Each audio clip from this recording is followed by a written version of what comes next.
Walking along on a path in the mountain, I saw a bird flying way up high. Gold were his wings in the sun of the morning, flashing at me as it flew through the sky. Its beauty was such that I felt I must have it. Chased it all day, nearly into the night. Finally angered that I couldn't catch it, determined that I would stop it in flight. I found a stone by a mountain stream flowing, rounded and smooth by the water's fast flow. It felt so warm and alive in my hand.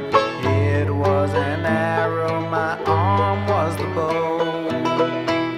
Then a flashing of wings and a cry pierced the air. It fluttered and fell on the rocks at my feet.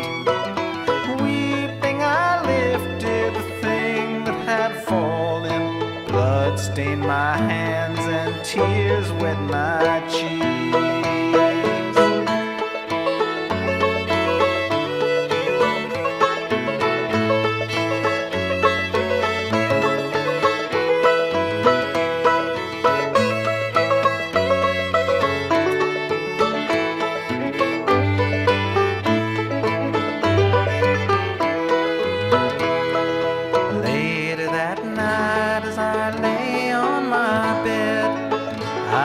Sound of wings in the air. The room became bathed in a warm golden glow. I opened my eyes and a woman stood there. Oh, didn't you know when you hurt me so cruelly? I was your lover, I was your friend. You couldn't stand it that I was so free. Now you will